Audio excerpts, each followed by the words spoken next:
avoir fondé nos vies sur cette parole, nous devons nous transcender.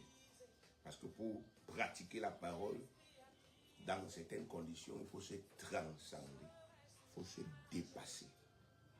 Donc, c'est dans cette voie-là que le Seigneur m'amène, bien aimé, à couler avec vous. Donc, mon objectif est de vous entraîner dans les lieux élevés de la foi.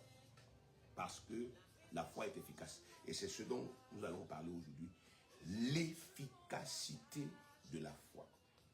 L'efficacité de la foi. Vous savez bien aimé, le mot efficacité, les médecins connaissent le sens de ce mot-là.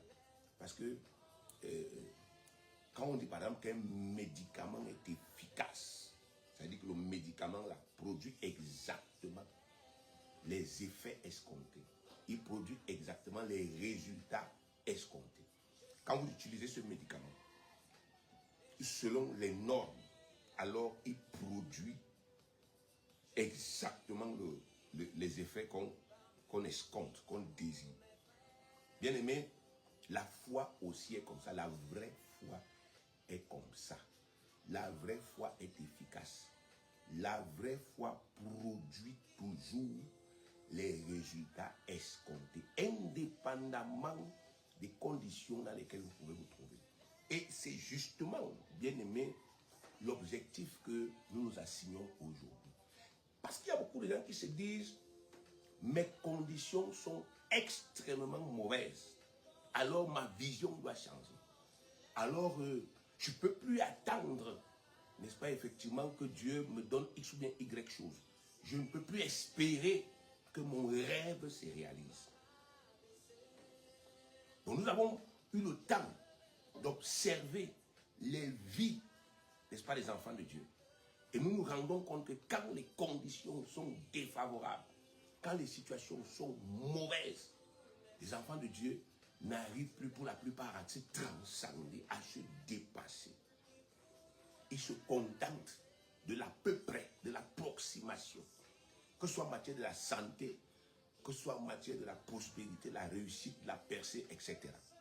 Donc quand les conditions de vie deviennent, n'est-ce pas, hostiles, les enfants de Dieu, bien aimés, perdent, n'est-ce pas, effectivement, leur assurance. Ils perdent leur conviction. Leurs rêves, les rêves là s'estompent dans leur cœur. Quelqu'un qui vous disait hier, moi je vais percer, j'irai là-bas, je vais arriver là-bas.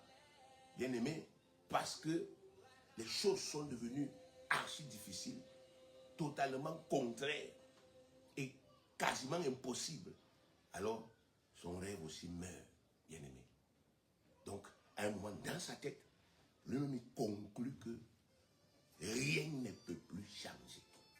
Si c'est votre cas, il faut que vous sachiez que Satan vous a déjà battu. Parce que c'est ici, dans la tête, que le combat spirituel se déroule. Le combat spirituel, la bataille spirituelle se déroule ici. Il y a un très grand homme de Dieu qui a dit, l'intelligence est la reine du combat spirituel. C'est ici que ça se passe. Si Satan vous bat ici, c'est terminé. Terminé pour votre vie, terminé pour vos rêves, terminé pour vos ambitions. C'est fini. Donc, nous devons être capables de transcendance, de dépassement. Nous, les enfants de Dieu. Parce qu'on a un grand Dieu qui a ressuscité Jésus-Christ d'entre les morts, qui a fait sortir Jésus-Christ de la tombe, bien aimé. Jésus-Christ a passé 3 jours et 3 nuits dans la tombe. Et je vous dis que ce Dieu-là, il a fait ressortir Jésus-Christ de la tombe vivant. Il a revêtu Jésus-Christ d'immortalité. Et il a dit, élève-toi au-dessus de tout, transcende tout, dépasse tout, assieds-toi à ma droite. Règne sur tout, domine sur tout. Il a tout mis sous les pieds de Jésus-Christ. Donc ça suppose qu'un enfant de Dieu qui est en communion avec Jésus-Christ est en connexion. Il est connecté à tout. Il est connecté à tout au sens propre du terme. Il ne faut pas que les gens vous trompent. Il n'y a rien à la franc-maçonnerie. Il n'y a rien à Rose-Croix. Il n'y a rien, n'est-ce pas, effectivement, chez les tradis praticiens. Il n'y a rien là-bas. C'est de la fumée qu'on jette aux yeux des gens. Moi, je mets tous ces gens au défi de me démontrer le contraire. Il n'y a rien. Parce que Éphésiens chapitre 1, le verset 22 dit que Dieu a tout mis sous les pieds de Jésus. Tout, c'est tout, sans aucune exception. Toutes les bénédictions dont les hommes ont besoin, c'est sous les pieds de Jésus.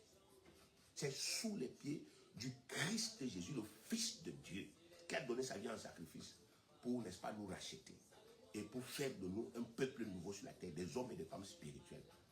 Tout ce dont nous avons besoin. Ça veut dire que, bien aimé, aujourd'hui, dans votre marche avec le Seigneur, vous pouvez vous retrouver tout seul. Si vous lisez même la Bible, vous allez vous rendre compte que les plus grands croyants se sont toujours retrouvés tout seuls. À un moment, il n'avait personne. Élie s'est retrouvé seul, Moïse s'est retrouvé seul sur la montagne, etc. Jésus même s'est retrouvé seul à un moment donné. Tous les grands croyants ont pour vocation de se retrouver seuls. Même parfois dans votre famille, vous avez pour vocation, dans ce foyer-là, de vous retrouver seul. Si vous êtes la femme, vous avez pour vocation de vous retrouver seul et de battre Satan seul. De permettre que, bien aimé, votre famille change. L'histoire de votre famille change à cause de votre seule foi. Et je vais vous montrer cela dans la parole de Dieu. Nous allons prendre 2 Rois. 2 Rois chapitre 4. C'est là-bas où nous allons travailler. Vous savez, il fait très chaud tous ces temps-ci à Berton. Je le disais dans une de mes dernières vidéos que les gens qui n'ont pas beaucoup voyagé, ils ne sont pas allés à Douala là. Maintenant, Douala est venu les retrouver ici à Berton avec la chaleur. Donc, il n'y a pas le soleil, mais tu as chaud. Donc, c'est un peu comme si, effectivement, on s'est déplacé, on est déjà dans le littoral. Mais Dieu nous donne la force. Alors, allons dans 2 Rois. Parce que je vous dis, la foi est efficace. Et, bien aimé, un enfant de Dieu doit, n'est-ce pas, effectivement, faire preuve de transcendance. Et si, dans la tête, il doit transcender ce qu'il voit avec les yeux. Il doit transcender ce qu'il ressent dans son corps. L'enfant de Dieu qui n'est pas capable de le faire. Et il y a des niveaux qu'il ne peut pas atteindre avec le Seigneur. Écoutez comme je vous dis là. La foi est efficace. Mais la vraie foi nous demande à certains moments de faire preuve de transcendance. Les conditions ne seront pas toujours favorables. Si vous êtes les croyants des conditions favorables, alors vous êtes des croyants naturels. Vous croyez quand tout est cool. Quand, n'est-ce pas, effectivement, la vague est cool. Bien aimé, vous croyez quand c'est comme ça. Vous ne pouvez pas aller dans les lieux élevés. Parce que, bien aimé, les conditions ne sont pas toujours favorables. Même quand Jésus était sur la terre, nous avons vu à maintes reprises